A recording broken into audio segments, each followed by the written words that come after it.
going to get Fracktious this chilly December day,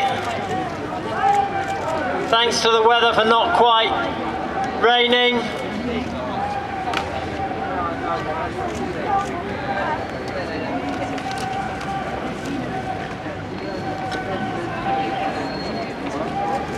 This year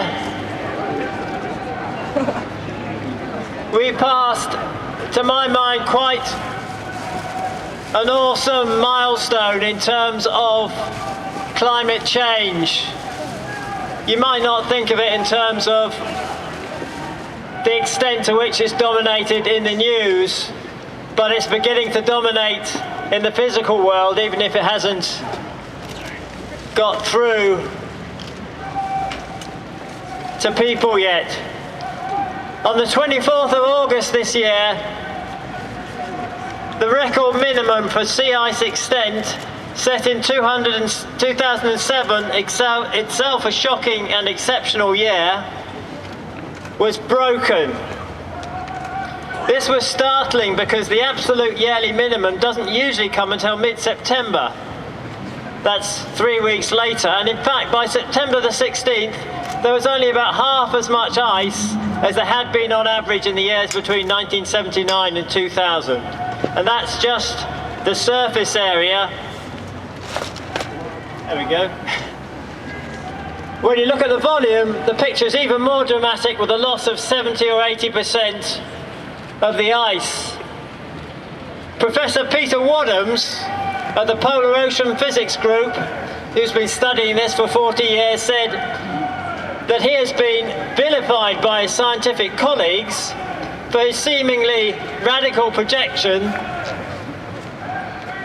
when he said in 2007 that he expects to see a completely ice-free Arctic Ocean by the end of summer 2015.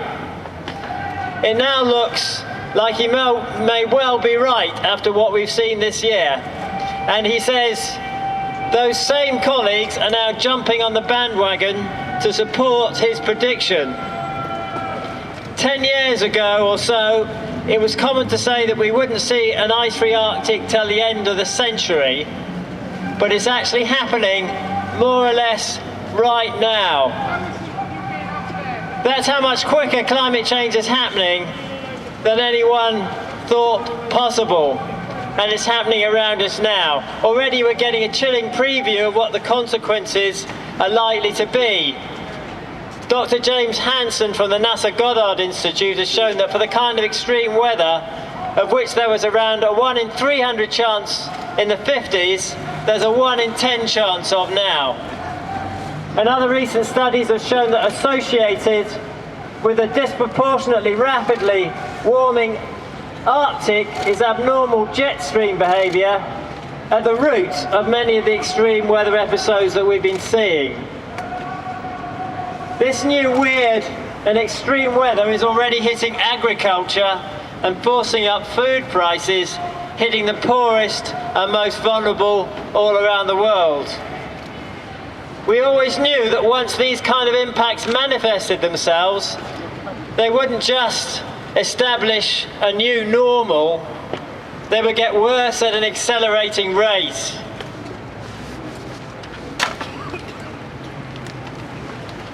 So we can look forward to the coming years, I think, with some foreboding. Yet even as we're poised on the brink of the abyss, our leaders don't seem to be so much as blinking an eyelid in response.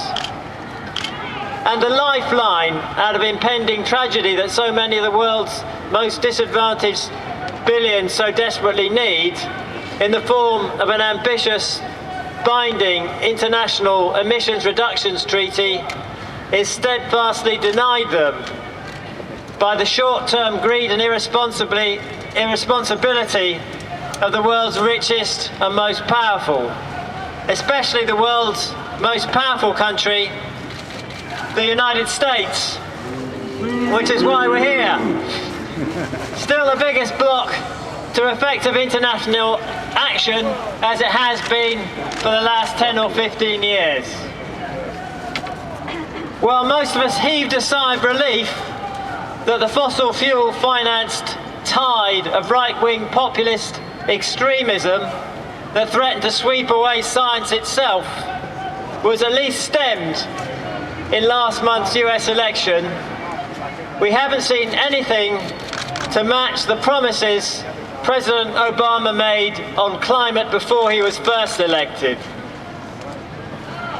And if some of that can be blamed on a fanatically partisan Republican-controlled Congress, Barack Obama's extraordinary silence on the climate change issue cannot. Obama, end the climate silence.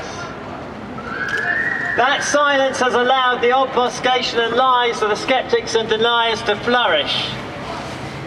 And behind this smokescreen, it's fossil fuel business as usual.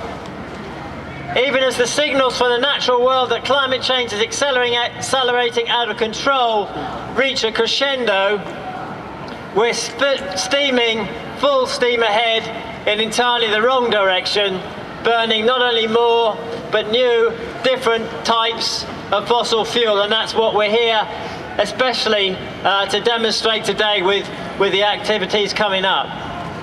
Never think it's okay because fossil fuels will run out, because even as some become just a little more expensive to extract, they're finding new types of often even more carbon-intensive fuel to burn.